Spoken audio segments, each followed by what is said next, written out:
26 ವರ್ಷಗಳ ನಂಬಿಕೆ, ಲಕ್ಷಾಂತರ ಸಂತೋಷದ ಮದುವೆಗಳು. ಕನ್ನಡ ಮ್ಯಾಟ್ರಿಮನಿ ಡೌನ್ಲೋಡ್ ಮಾಡಿ. Voter ID. ಕೂಡ ಬಹಳಷ್ಟು ಸರ್ಕಾರಿ ಸೇವೆಗಳಿಗೆ ಅದು ಕೂಡ ಒಂದು ಆಧಾರವಾಗಿದೆ. ಹಾಗಾಗಿ ಅವರು ಎಲ್ಲರೂ ಬಂದು ಇಲ್ಲಿ ಪರಿಷ್ಕರಣೆ ಈ ಪ್ರಕ್ರಿಯೆಯಲ್ಲಿ ಭಾಗಿಯಾಗಬೇಕು ಅನ್ನೋ ಉದ್ದೇಶದಿಂದ ಒಂದು ವಿಡಿಯೋ ಪ್ರೆಸೆಂಟೇಷನ್ ಕೊಡುವಂಥ ವಾಹನ ಮತ್ತು 3 ಆಟೋಗಳು ಇವು ಎಲ್ಲ ಕಡೆ ಹೋಗಿ ಜನಜಾಗೃತಿಯನ್ನು ಮೂಡಿಸ್ತವೆ. ಆ ಅಭಿಯಾನಕ್ಕೆ ನಾವೆಲ್ಲರೂ ಸೇರಿ ನಮ್ಮ ಪಕ್ಷದ ಎಲ್ಲ ಹಿರಿಯ ಮುಖಂಡರುಗಳು, ಇಲ್ಲಿ ನಮ್ಮ ಮಂಡಲ ಅಧ್ಯಕ್ಷರಾದಂಥ ದಿನೇಶ್ ಗೌಡ್ರು ಇದ್ದಾರೆ, ನಮ್ಮ ಉಮೇಶ್ ಅಣ್ಣ ಇದ್ದಾರೆ, ಶ್ರೀರಾಮಣ್ಣ ಇದ್ದಾರೆ, ನಮ್ಮ ಮಹಾನಗರ ಪಾಲಿಕೆಯ ಸದಸ್ಯರುಗಳಾಗಿ ಒಳ್ಳೊಳ್ಳೆ ಕೆಲಸವನ್ನು ಮಾಡಿರುವಂಥ ಪ್ರಶಾಂತ್ ಗೌಡ್ರು ಇರ್ಬೋದು, ಸುಬ್ಬಯ್ಯ ಅವರು ಇರ್ಬೋದು, ಹಾಗೆ ನಮ್ಮ ನಜರ್ಬಾದ್ ಭಾಗದಲ್ಲಿ ಒಳ್ಳೆ ಕೆಲಸವನ್ನು ಮಾಡಿರುವಂಥ ಸ್ನೇಹಿತರಾದಂಥ ಸತೀಶ್ ಇರ್ಬೋದು, ಹಾಗೆ ನಮ್ಮ ಮೈಸೂರು ಗ್ರಾಹಕರ ಪರಿಷತ್ತಿನಲ್ಲೂ ಕೂಡ ಒಳ್ಳೆಯ ಕೆಲಸವನ್ನು ಮಾಡ್ತಿರುವಂಥ ನಮ್ಮ ಪಕ್ಷದ ಹಿರಿಯ ನೇತಾರರಾಗಿರುವಂಥ ಎಸ್.ಕೆ.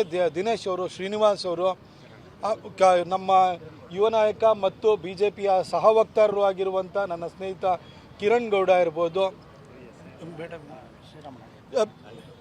ಹಾಗೂ ನಮ್ಮೆಲ್ಲ ಮಹಿಳಾ ನಮ್ಮ ಪಕ್ಷದ ನಾಯಕಿಯರು ಎಲ್ಲರೂ ಕೂಡ ಇಲ್ಲಿ ನಾವು ಬಂದಿದ್ದೀವಿ.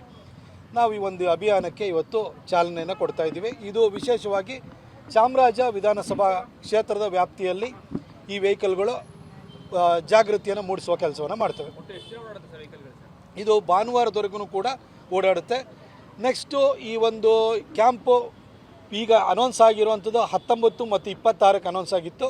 ಅದರ ನಂತರ ಅದೇನಾದ್ರು ಎಕ್ಸ್ಟೆಂಡ್ ಮಾಡ್ತು ಅಂತಂದರೆ ಮತ್ತೆ ನಾವು ಈ ಸೇವೆಯನ್ನು ಮುಂದುವರಿಸ್ತೀವಿ.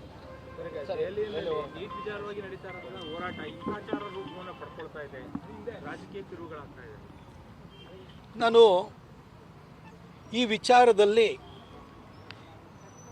ಪರಸ್ಪರ ದೋಷಾರೋಪಣೆಯನ್ನು ಮಾಡೋದಿಲ್ಲ. ನೀಟ್ ಅನ್ನೋದು ಬಹಳ ಗುರುತರವಾದಂತಹ ಒಂದು ಪರೀಕ್ಷೆ. ಆ ಪರೀಕ್ಷೆಯ ಪ್ರಶ್ನೆ ಪತ್ರಿಕೆ ಸೋರಿಕೆಯಾಗಿದ್ದು ನಮ್ಮೆಲ್ಲರಿಗೂ ಕೂಡ ಬೇಸರನ ತಂದಿದೆ, ನಮಗೂ ಮುಜುಗರ ಆಗಿದೆ. ಇದು ಕಾಂಗ್ರೆಸ್ ಸರ್ಕಾರದಲ್ಲಿ ಆಗಿದ್ದಿದ್ರೆ ಅದು ಮಾಮೂಲಿ ಬಿಡು, ಪ್ರಶ್ನೆ ಪತ್ರಿಕೆಯನ್ನು ಸೋರಿಕೆನೋ ಮಾಡ್ತಾರೆ, KPSC ಹಗರಣಗಳನ್ನು ಸಾಲಾಗಿ ಮಾಡ್ಕೊಂಡು ಬಂದಿದ್ದಾರೆ, ರಿಕ್ರೂಟ್ಮೆಂಟಲ್ಲೂ ಮೋಸ ಮಾಡ್ತಾರೆ, ಇಂಟರ್ವ್ಯೂನಲ್ಲೂ ಮೋಸ ಮಾಡ್ತಾರೆ. ಅದೆಲ್ಲರಿಗೂ ಜನಕ್ಕೂ ತಿಳಿದಿದ್ದು, ಇದಕ್ಕೆ ನಾವೇನು ಬೇಸರ ಮಾಡ್ಕೋಬೇಕು ಅಂತಿರಲಿಲ್ಲ. ಆದರೆ BJP ಸರ್ಕಾರದಲ್ಲಿ ಇದಾಗಿದ್ದು ನಮ್ಮೆಲ್ಲರಿಗೂ ಕೂಡ ಬೇಸರ ತಂದಿದೆ.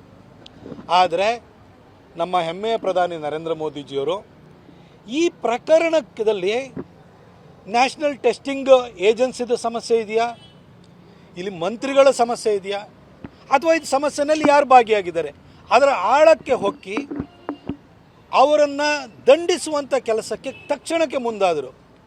ಇವ್ರ ಮೇಲೆ ಕಾಂಗ್ರೆಸ್ ಟೈಮಲ್ಲಿ ಆಗಿಲ್ವಾ ಅಂತ ಹೇಳಕ್ಕೆ ಹೋಗಲಿಲ್ಲ. ನಮ್ಮ ಟೈಮಲ್ಲಿ ಆಗುವಂಥದ್ದು ಇದು ಅಕ್ಷಮ್ಯ. ಇದು ಹಾಗಾಗಿಯೇ ಹಿಂದೆ ನ್ಯಾಷನಲ್ ಟೆಸ್ಟಿಂಗ್ ಅಕಾಡೆಮಿ ಆ ನೀಟ್ ಎಕ್ಸಾಮಿನೇಷನ್ ಏನಿದೆ ಅದು ಆ ಎಕ್ಸಾಮಿನೇಷನ್ನಲ್ಲಿ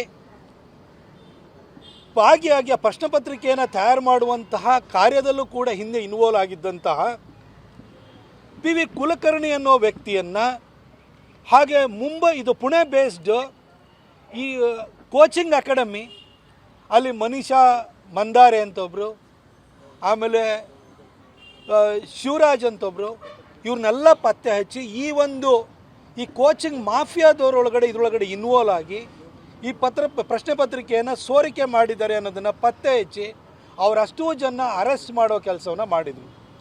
ಅವರಿವತ್ತು CBI ವಶದಲ್ಲಿದ್ದಾರೆ.